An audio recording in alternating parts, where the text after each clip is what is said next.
I'm Yvonne Rohrbacher, and this is Queer News Tonight Overtime. Let's queer up the trans rights. The Supreme Court will hear a case that will change trans rights forever. The U.S. Supreme Court will take up U.S. versus Skrmetti on December 4th, marking its first case on gender-affirming care for transgender minors. At the center of the case is Tennessee's Senate Bill 1.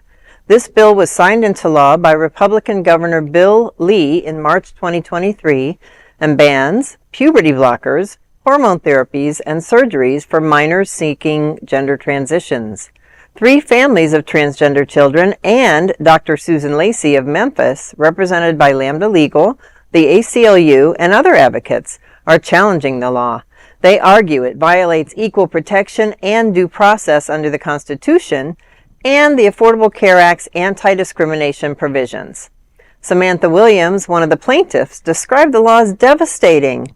"We don't want to leave Tennessee, but this legislation would force us to either routinely leave our state to get our daughter the medical care she so desperately needs, or to uproot our entire lives and leave Tennessee altogether. No family should have to make that kind of choice." The ACLU highlights the law's double standard, permitting hormones for cisgender youth while denying them to transgender minors diagnosed with gender dysphoria. This case has far-reaching implications, with advocates warning it could pave the way for broader restrictions on healthcare access, including abortion and birth control. Solicitor General Elizabeth Prelogar, representing the Biden administration, stressed the urgent need for clarity, noting the profound uncertainty facing families due to lower court divisions. The Supreme Court's decision could either bolster bans in other states or reaffirm the rights of transgender youth. With the court's conservative shift since its 2020 pro-LGBTQ Bostock ruling, advocates on both sides await a potentially landmark decision affecting not just transgender care, but broader health care rights.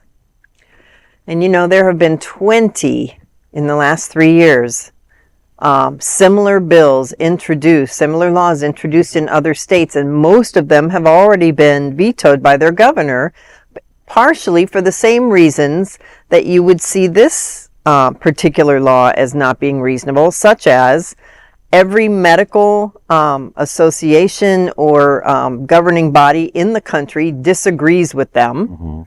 They don't care, obviously. They have absolutely no experts or anything in writing stating that this is a good idea. And they don't care. And they don't care, again. And the fact that there are already some arguments out there about non-discrimination and protection under the law, listen to their answer to that. There is no precedent in American history that says that it's an embedded right for parents to make health care decisions for their children. Oh, isn't that amazing? What do you think of that? Yeah, no, you know, I just continue to think that, like you said, we have seen these type of bills, they've been overturned by governors, but we know at one point one's not going to be. Yeah.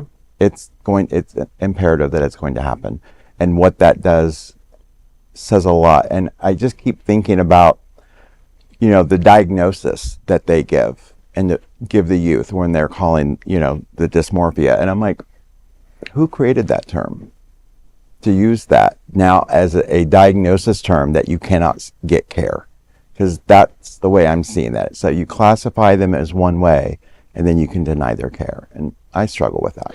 You know, we're watching the utter destruction of an entire class of people. And at the end of the day, frankly, Yvonne, to the note observations you make, they do not care about that. Yeah. The Trump campaign spent $35 million to paint Kamala Harris as somebody who was supporting trans surgery and prison. To her failure, frankly, she doesn't address the issue that was a That was a medical policy under the Trump administration, and she was a senator that didn't overturn it, but it was run by the Trump administration. That $35 million was very strategic. It was one of the top winning issues of this election on November 5th in a very substantial number of Americans believing that commercial. They believed it. It was a complete lie, but they believed it. But the end result was radical positioning against trans in America was designed to make that a winning political issue. Yes. That's why we're watching the bathroom ban in the Capitol. Who cares what bathroom that new representative from Delaware is going to use? None of them actually care. Nobody cares. But it is a political issue. That's why this case is so critical. We're watching the destruction of an entire class of citizens in America. The next 4 years, there's no one that's going to be harmed more by what happens in the next 4 years. And here's the issue that I think is so important about the Supreme Court. There's a chance that the Supreme Court will side on trans health care because they have a great difficulty trying to justify equal protection of the law. It does not apply. A parent that makes decisions, healthcare decisions for their child, to say that those rights will be taken away from you, and somebody that is 19 years old can make a decision on trans health care, but they're 17 years old and can't make decisions, then it allows the decision maker of that Supreme Court justice to say, are we going to allow the government to make that decision for the 17-year-old, or are we going to allow the parent? Equal protection is a critically powerful argument. There's a chance that the radical GOP will not win even in this Supreme Court function because, my goodness, it would open a door on equal protection that would be just unprecedented in America. Yeah. So we don't know what's going to happen in the court, but we do know what the radical GOPs, they are going to destroy the community if they can. That's why you hear, I'm going to eliminate trans on day one. We'll see. We'll see. The other thing that I think is really concerning to me on this court case is what the LGBTQ community is going to do. Because there is a very significant percentage of our own community, and especially gay men. And it was very obvious by this election. And it was and it made me like sit there and go, who are my neighbors?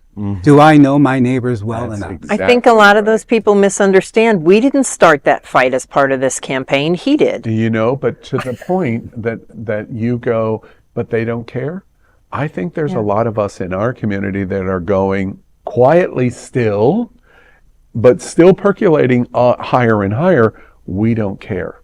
And we're willing to say, let's separate ourselves from that community. But they've never been not part of the tent. They've always been part of our tent. They've always fought for us. No matter how you look at them, gender nonconforming people are our tent. Yes. And if you go back to Stonewall in 1969, with the first rocks and bricks and who stood I'm only suggesting to you, I agree with you. They don't go, none of those people go by male names like that are still alive. What does that tell you? People that are radical don't care. I think there's a lot in our own community that don't care. And they don't care that they picked up the first brick at Stonewall. But the apathy and the lack of unification is going to hurt us more than unify us and give us strength. And I think we need to say to all of our folks within LGBT community that we need to support our trans brothers and sisters because, you look at the Holocaust, they came for one group and then they came for the next. That's right. And I don't want to be extreme, but if you want to go to the far right and the propaganda that's out there right now where the realities, we could go that direction, and I hope we never do. We've got to end the conversation here in overtime. But one thing that this Supreme Court